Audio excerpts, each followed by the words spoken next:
Assalamualaikum warahmatullahi wabarakatuh. Salam budaya rahayu bagi kita semua saudara senusantara. Lusuhan kali ini kita akan mendatangi sebuah kampung yang menurut masyarakat disebut kampung mati.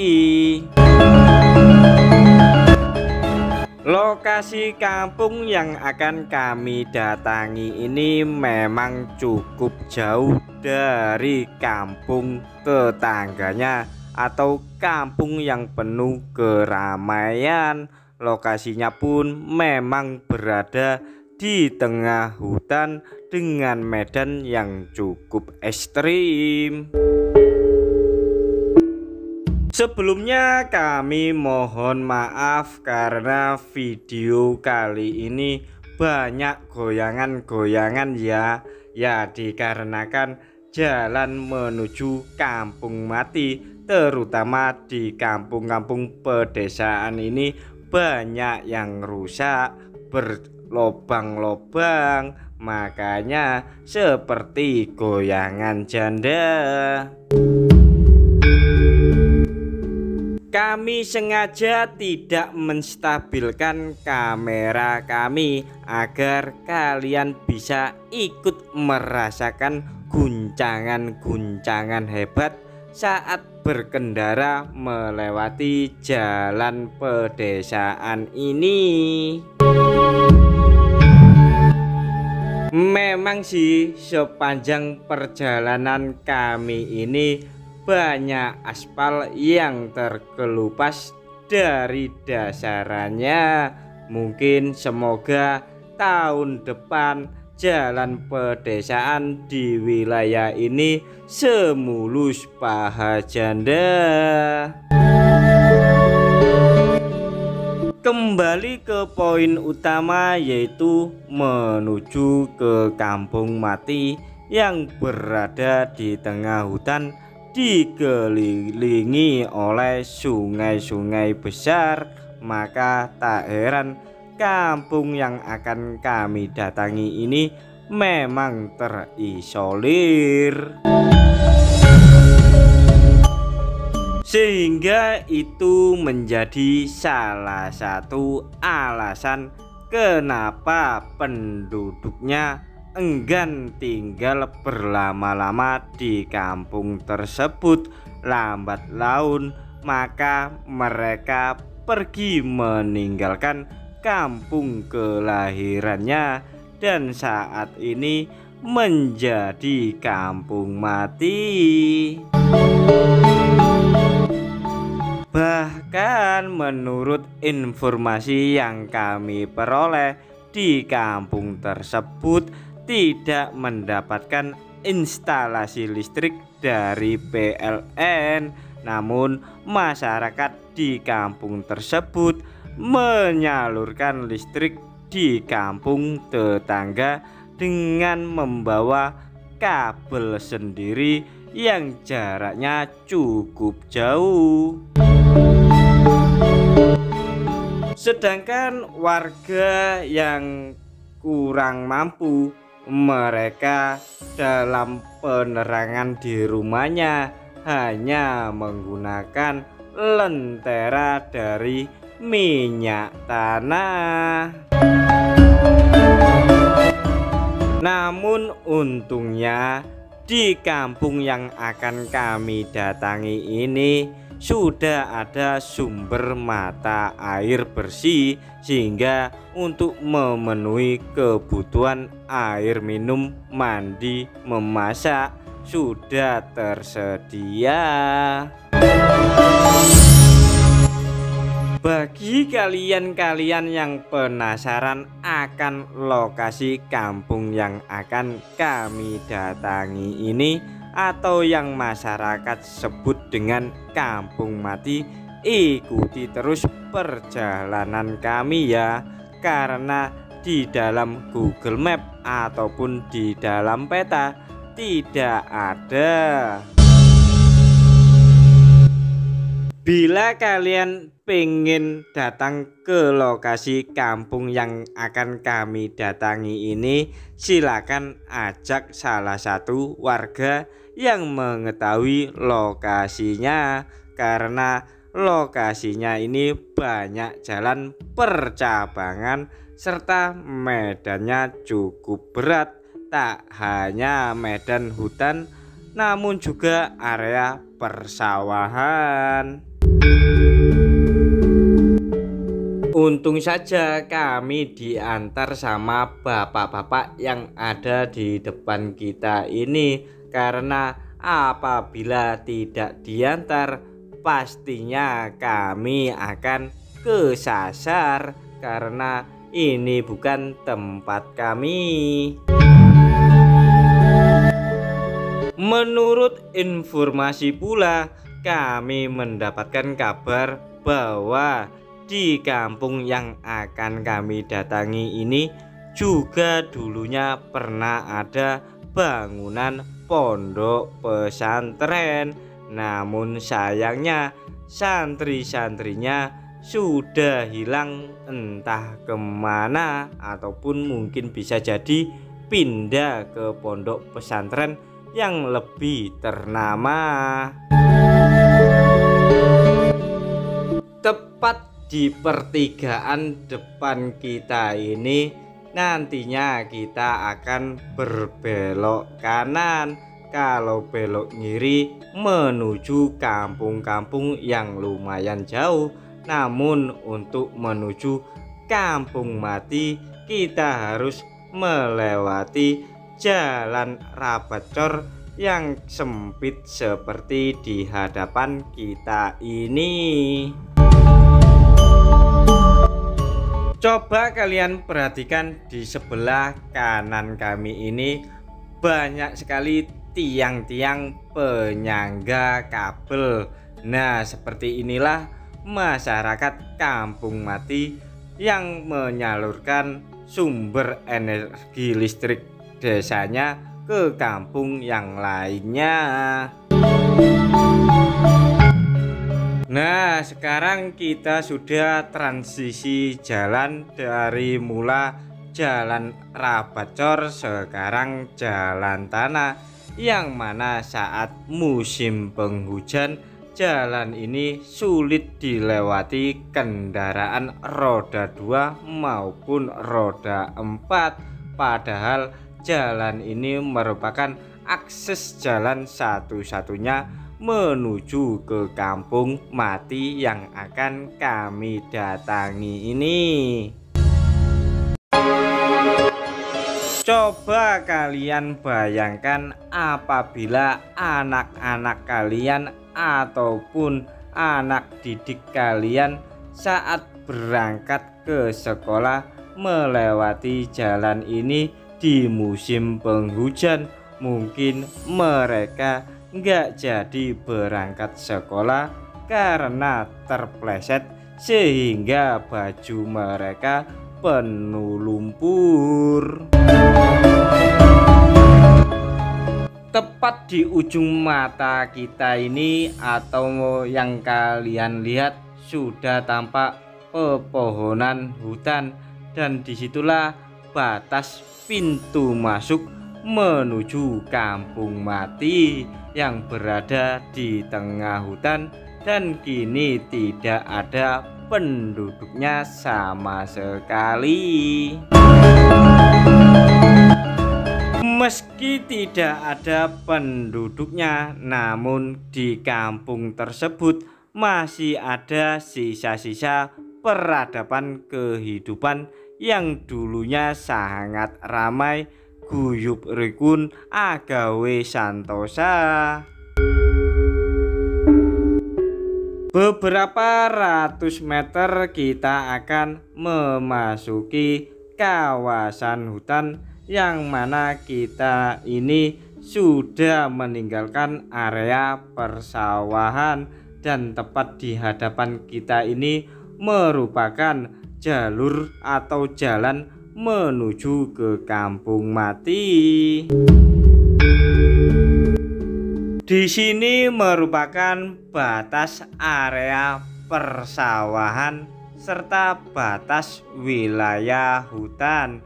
Sebenarnya kita bisa menggunakan kendaraan roda 2, namun medannya seperti ini. Jadi bagi kalian-kalian yang tidak terbiasa melewati rute seperti ini, mending kalian jalan kaki saja.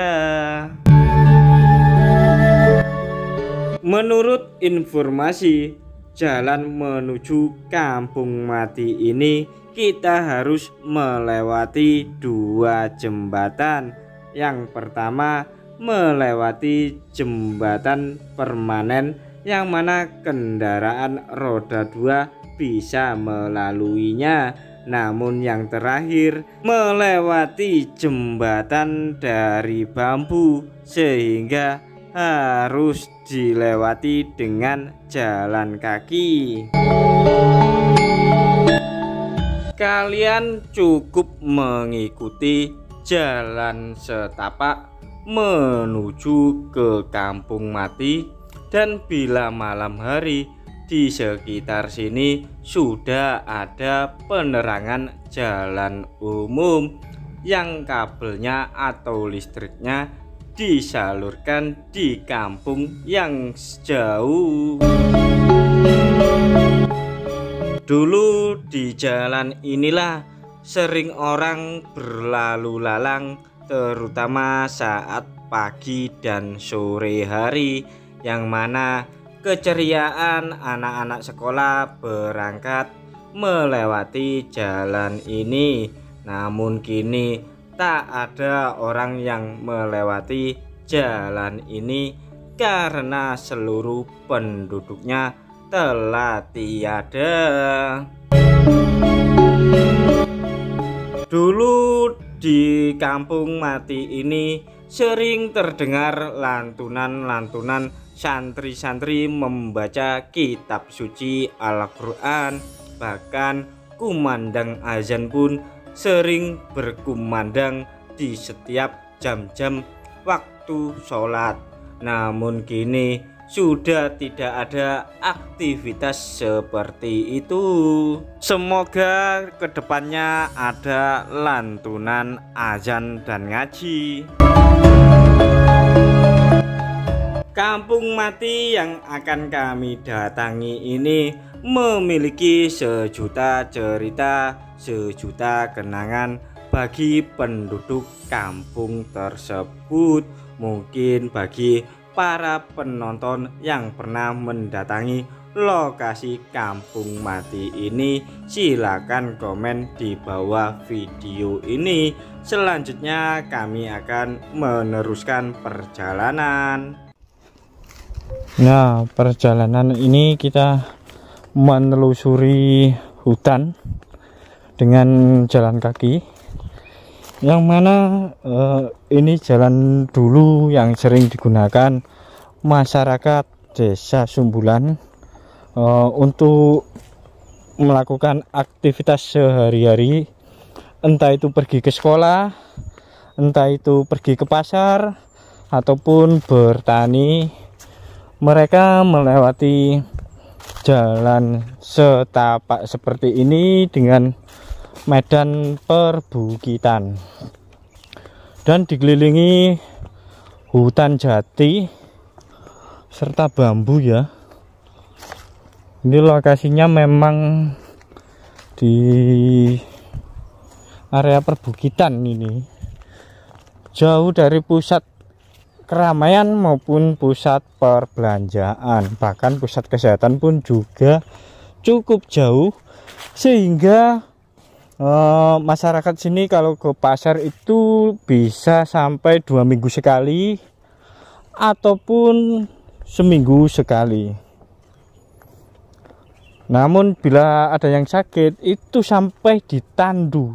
Coba kalian bayangkan ya, kalau istri kalian sedang melahirkan, posisinya mau brojol, nah ini melalui medan seperti ini, apalagi kalau musim penghujan. Nah itu jembatan untuk menuju ke kampung sebelah.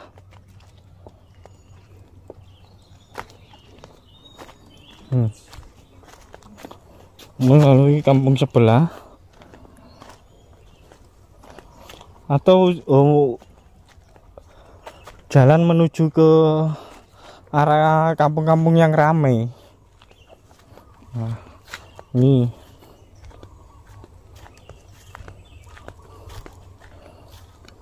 tuh.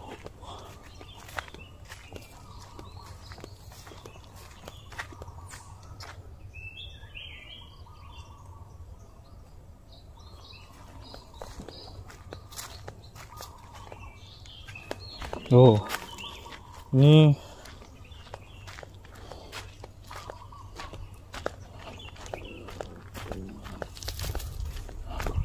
nah ini akses satu-satunya menuju kampung seberang ya. Akses satu-satunya menuju kampung seberang, yang mana sempat dibangun jembatan permanen, namun mungkin kurang kendala biaya atau dana ya, sehingga nggak jadi, makanya dibangun jembatan. Nah ini seperti ini jembatan Shiratul Mustaqim.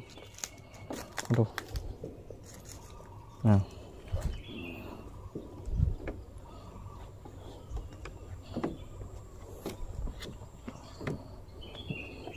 kita mencoba meniti jembatan ini. Di bawah ini adalah sungai yang cukup dalam. Nah ini biasanya anak-anak sekolah zaman dahulu itu sulit ya, apalagi kalau musim banjir. Ini bergoyang-goyang seperti goyangan janda loh.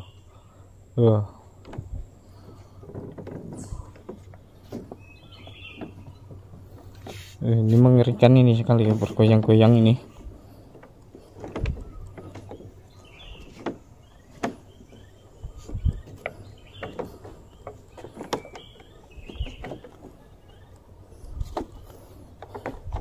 Nah selanjutnya ini akses menuju ke kampung seberang dengan medan yang seperti ini kawan, dengan medan seperti ini. Jadi kendaraan sepeda motor mungkin hanya sampai sini ya, untuk selebihnya nanti ya di sana. Nah itu jalan menuju kampung seberang.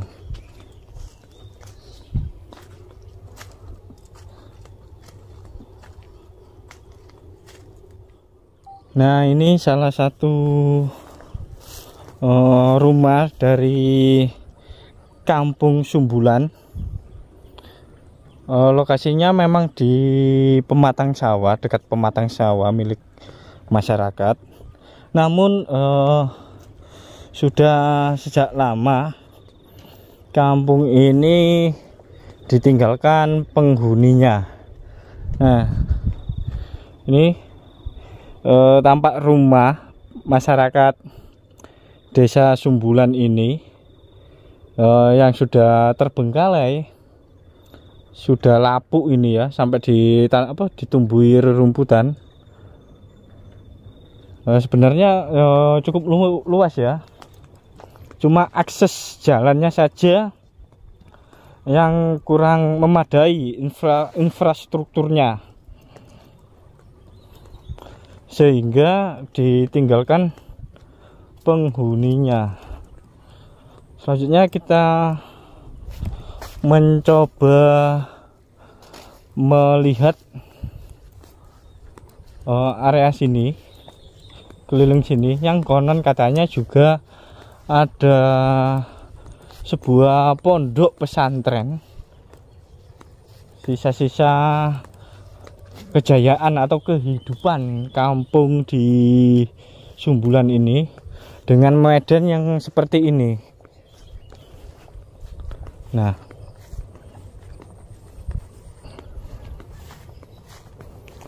Sebenarnya tak hanya rumah-rumah permanen saja, namun ada rumah yang terbuat dari papan kayu jati, namun mungkin sudah lapuk ya, atau mungkin sudah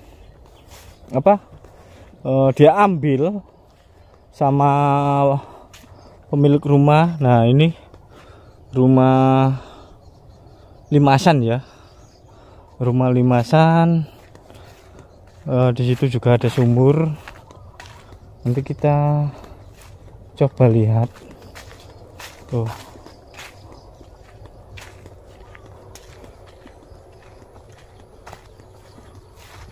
Nah, ini kita coba masuk ke area sini.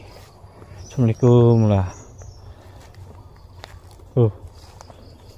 Rayu mbak.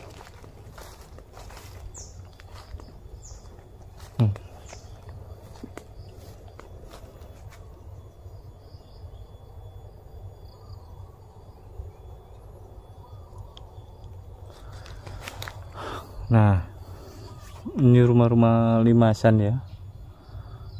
Padahal masih kokoh, masih bagus ini loh ya. Nah, terus di situ juga ada kamar mandi. Ada kamar mandi. Yang jelas nanti kita coba lihat. Di sini kita menelusuri dengan wanita.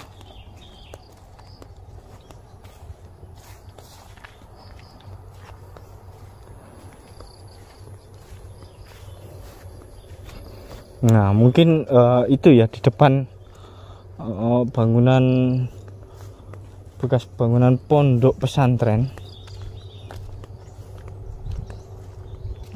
Ini lokasinya di tengah hutan loh ya, tengah hutan, namun di situ itu jurang, di situ tuh jurang.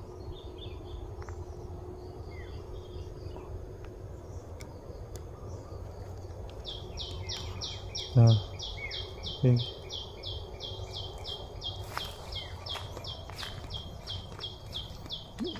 kawasan hutan.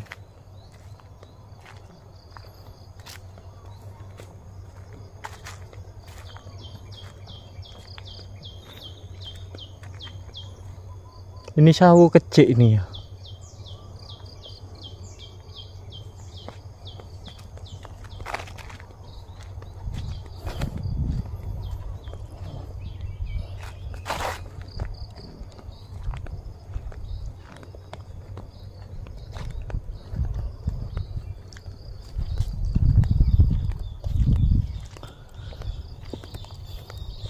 Nah, ini bangunan pondok.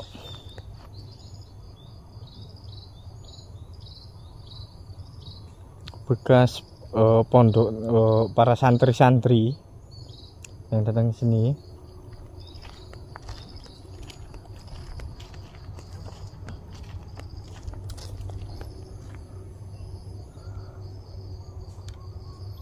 Nah, ini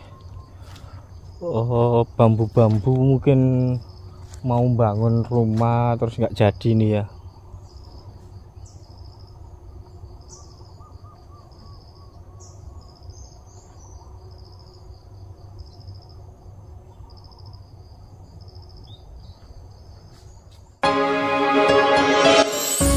Tepat di hadapan kita ini merupakan sumber mata air, yaitu berupa sumur tua. Untuk lebarnya cukup lebar sekali ya, yang mana ini dulu digunakan para santri-santri buat mengambil air guna buat wudhu atau bersuci diri. Dan di sini masih ada bekas-bekas dapur serta ada tempat wudhunya. Walaupun sudah lama ditinggal para penduduk kampung serta ditinggal sama para santri ataupun santriwati. Namun tempat wudhu ini serta masjid yang ada di hadapan kita ini masih digunakan oleh warga dari luar desa yang memiliki tanah pertanian atau sawah di dekat kampung mati ini. Sebelum kami melihat isi dalam masjid ini, ternyata di sini ada bekas baju-baju dari perguruan silat serta karate. Mungkin pondok pesantren yang ada di tempat ini juga mengajarkan bela diri. Di sini pula masih terdapat sebuah beduk serta kentongan di mana digunakan sebagai alat komunikasi pertanda sudah saatnya masuk ya, waktunya ibadah.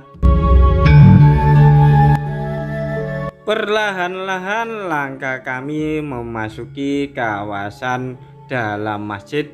Ternyata masih ada toa serta lemari tempat menyimpan kitab suci. Bahkan masih ada kitab suci yang masih tergeletak di atas kursi dan terlihat masih bagus-bagus. Mungkin inilah dulu sering masyarakat luar mendengarkan lantunan-lantunan dari ayat-ayat suci kitab Al-Quran saat zaman dahulu. Di dalam masjid ini juga masih tersimpan sebuah mimbar yang masih kokoh, dulu digunakan sebagai khutbah sholat Jumat maupun sholat Idul Fitri. Dan selanjutnya di sini pula masih ada karpet-karpet tempat alas orang-orang melakukan sholat di masjid ini. Selanjutnya kami akan melihat di bagian belakang masjid ini, yang mana ada sesuatu yang menarik hati kami. Entah itu apa yang bikin kami penasaran di area belakang masjid ini, dan tampak ada sebuah rumah. Entah itu rumah apa, yang jelas kita akan menuju ke sana. Langkah demi langkah kami mendekati area lokasi belakang masjid, dan kami penasaran di dalam rumah ini. Ternyata ada sesuatu hal yang bikin kami merinding. Tampak ada sebuah nisan terbuat dari kayu. Namun kami juga masih penasaran. Oh, ternyata di sini area makam khusus keluarga. Tiba-tiba kami dikagetkan oleh suara dari rekan kami saat dia berada di posisi belakang, dan kami mencoba mengikuti rekan kami ini. Ternyata di bagian belakang ini tampak banyak sekali pemakaman umum. Mungkin ini digunakan masyarakat kampung mati ini dulu saat ada yang meninggal. Melihat batu nisan yang ada di area makam umum di kampung mati ini, kemungkinan dulu masyarakat sini cukup padat ya. Coba kalian perhatikan. Ini menjadi bukti bahwa kampung mati Sumbulan ini memang dulu pernah ada kehidupan. Untuk lebih lengkap dan jelasnya, mari kita coba tanya-tanya sama masyarakat yang berada di area persawahan di sekitaran Kampung Sumbulan ini. Badhe tanglet. Nggih. Niki dusun Sumbulan nggih. Nggih. Terus mboten enten penduduke leres niku. Nggih, nggih. Ke tahun pinten niku, Pak? Pun enten asale anu pindah teng mriki pun dangu. Pun dangu. Mbon. Enten pirang griya mriki? Riyen kathah, Enten sedasa? enten riyen Lebih nggih. lebih. Terus niku pindahe kena napa niku, Pak? Pindah niku nggih sing setri tumut jaler tumut setri ngoten niku. Terus niku napa radosane mboten penak? Ratusan kados ngoten niku wau. Berarti nek badhe ten sekolah niku nggih kewuhan nggih. Nggih. Terus nek misale masyarakat sian mriki sakit ngoten niku utawa mbabaraken radosan koyo ngoten mosok dipikul niku. Nggih ratusan niku kendala. Kendala radosan niku nggih. Napa dinas napa pejabat mboten enten sing apa ndadakaken radosan niku. Dibenahi lah radosane. Lha dipenanon napa anu, Pak? Napa niku pun damel napa niku lewat beto wasul pantun niku nggih momot malih. Kan ratusan sapi. Nggih, nggih. Bekne napa dibobolaken tembus pundi mboten saged. Nggih biasane medale mriki. Monggo. Nggih, monggo matur suwun nggih. Tiange napa? Kosong ya udah pindah-pindah loh. Oh, tahun pinten niku, Pak? Lah pindah. Nggih. Ya sekitar tahun ya ada 5 tahun sing kepungkur. 5 tahun. Ya, 5 tahun kepungkur. Lah napa pindah, Pak? Akses Jalannya susah. Pergi ke sekolah anak. Listrik wonten. Ini anaknya sekolah kan penting juga. Listrik wonten. Ada tapi nyalur aneng. Oh. Listrik jane saged diatur. Oh, cuma nyambung wonten. Nyambung nggih, nyambung. Nggih pun sae. Banyu nggih menak, sumure enten.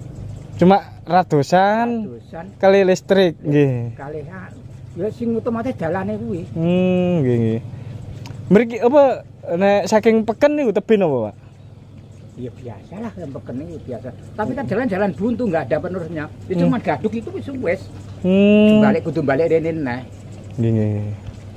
Saiki wis dadi setelah basan ngidul yang sebelah teman teng ngali mriko mungkin nak wonten mengidul wonten enten terah basane nyemplung ngapa mungkin sasake ketigane sasake tapi nggih dalam setapak mawon sepeda motor dereng iso. Nggih. Berarti melampang nggih. Nggih. Ten lebete. Nggih mulai kengki medarika. Nggih. Pomo ajeng mriko gek urus engko mboten nggawa sepeda motor arep ngidul niku nggih mboten iso kedah balik mriki. Nggih. Terlebih dulu yang waktu 5 tahun kepungkur urung ratane urung di makadam kan lebih susah.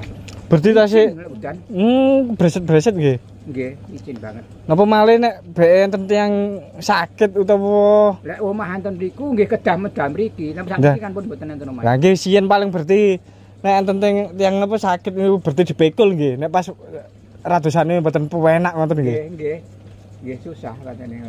Udah pindah-pindah. Jadi pun tak pun ngrembaka mbiyen pun dadi papan rejo dadi pondoke barang biyen. Nggih. Seperti kula cilik tasih ngerti pondoke kuwi no ngerti kula. Ya ngene iku lambat laun kok geser peredaran zaman. Nggih. Kok pondokane mboten diterusaken niku kan eman. Sangka penerusnya mungkin pilih jadi sekali asal jodoh yang mriko wis terus nggene sing wedok niku mungkin lanang ngoten. Sing wedok nggih pindah mriko. Sing asli kelahiran niku nggih pindah sami teng Sejanjang niku lho. Sing asli kelahiran niku. Lan iki kantun putu-putu. Oh. Nggih. Putu. Bedhe sien nemen nggih. Nggih tapi ditingali mawon kantun kene mriko. Jane men gone menak asri. Asri. Setren nggih kaya setren kaya dene ning anu ngoten asri. Nggone. Nggih pun Pak, kula tak mriko riyen nggih. Matur suwun Pak. Nggih. Syukur mungkin